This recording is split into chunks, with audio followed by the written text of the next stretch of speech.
this is Jackie Williams, and welcome to the Stampin' Up! Global Video Hop. And this month we're featuring our favorite things from the brand new mini catalog.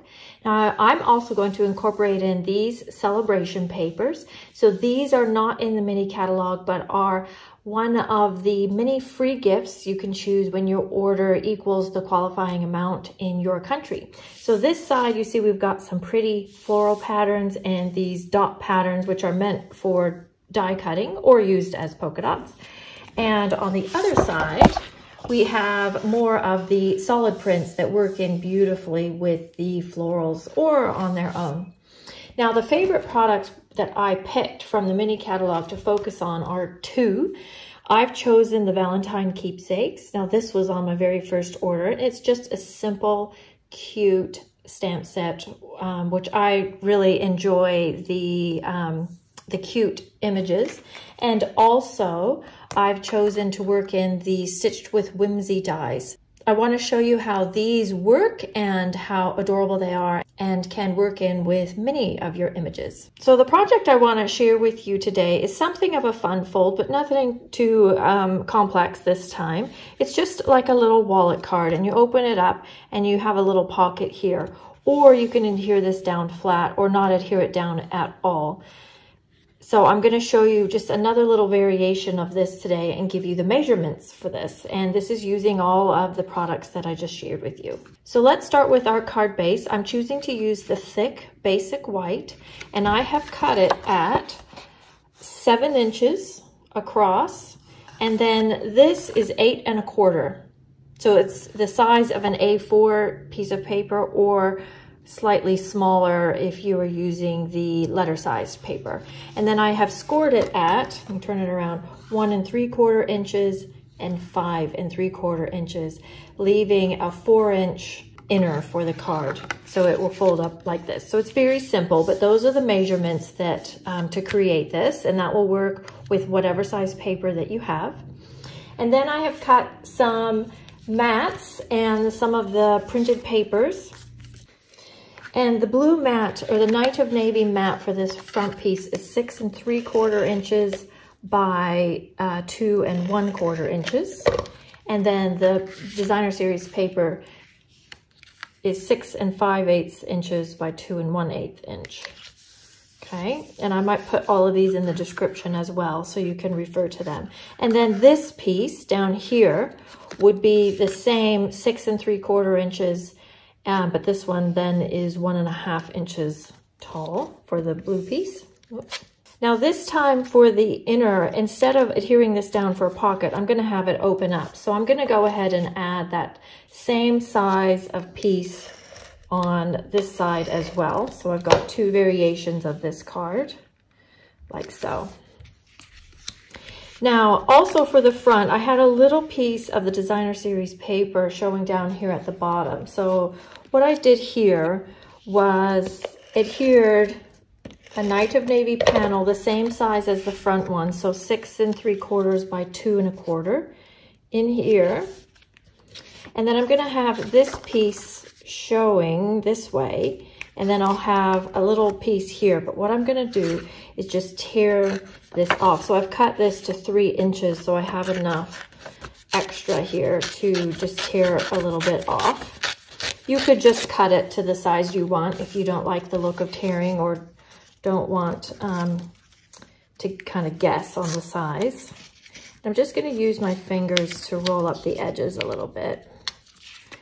Just a little. And if you have a color on the other side that you particularly like, you can roll it up even more. And I'm just going to check that it's about the right size. Yes, it is. So the thing that's confusing with this one is, I'm actually going to use glue. You're actually putting glue on the side that you want showing. I did that wrong while I was doing the first one. So maybe put the glue on the Night of Navy piece. So then you've got the side that you want showing on the front, and that looks pretty cute. All right, now let's do a little bit of our stamping. So I'm going to use the Stitched with Whimsey dies. Now, I wanted to show you that this die that I've used, this more square one, it just perforates your paper. So you will need to cut out the size that you want, and then this lays over top, and then it just adds the stitching basically. So it doesn't cut a shape, it just adds the stitching, which I think is actually great, because then you could use these larger ones on like a whole card front and just have one layer. You could just do that right on that base layer, and you don't have to add more to it. All right, now we're gonna stamp our little flowers. I say flowers, but they're actually hearts. And I'm gonna use markers for this. So I'm gonna use my old olive, and what you wanna use is the thick end. So you see that you've got the thin line and the fat line, and you wanna use then the one with the thick end. And I always recommend that you use the side of your marker for coloring, for coloring in your stamps. Just because if you use the tip, one, it will take you longer, and two, you will eventually flatten your tip and shorten the kind of the usable life of your marker.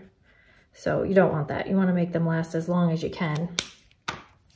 And then I did find it easiest to actually turn the stamp like this, and then I'm going to color on the hearts themselves. Then give it a little huff. It is raining where I am today, so probably wasn't necessary, but it is really good practice or good policy to just huff on them to re-wet the ink. And then you should get this really cute, vibrant, multicolored image. And actually, before I put that on, I'm going to use my scissors and I just want to rough those edges just a little bit. You could, of course, leave it really clean and crisp if you would like. Now there's one more thing that I didn't mention in the beginning that's one of my favorite things. It's these blending brushes. I can see that we're going to use these a lot. And I'm going to use this with my Seaside Spray ink. I'm just going to get a little on the pad. And then I've got a little scrap paper over here, and I'm just going to brush a bit off so I don't get a blob when I first go on. And I'm just going to very gently or very lightly just put a little blue in there. And I actually think that's enough, even just like that. It's just like a little haze of blue. It's quite sweet. Then the next thing I'm going to do is I'm just going to color that bigger heart one more time and stamp that down. I'm just going to quickly scissor that little heart out. A little tip when you're cutting is to move your paper rather than your scissors, and then you won't get the jagged lines. All right, then I'm going to put that up on my, on my existing heart, the one that I've cut out like so. And then we'll put this onto our card front. Now I've just put dimensionals on the top part because only the top part is going to adhere to the card. The bottom will just be hanging free down here.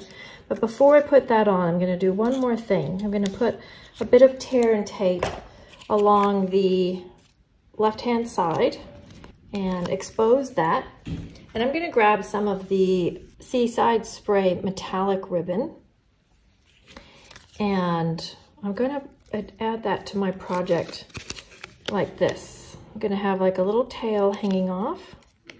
I'll make a little loop, another little loop, maybe make them bigger and smaller from each other, and then have another little tail hanging off.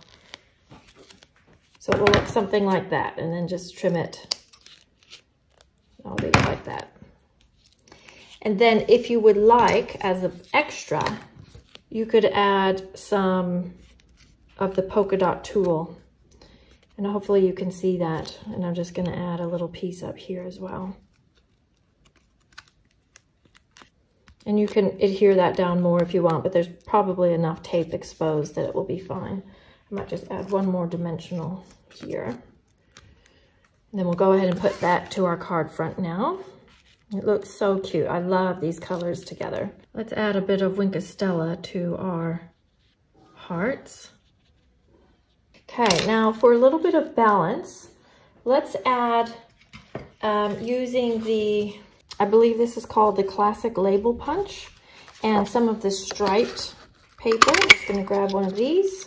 So we're just going to add this little punch to the edge of our stamped image, and you can wrap it around if you want, or you can just trim it neatly so that nothing's showing on the back. Or if you thought of it, you could put it on the white before we mounted it onto the blue.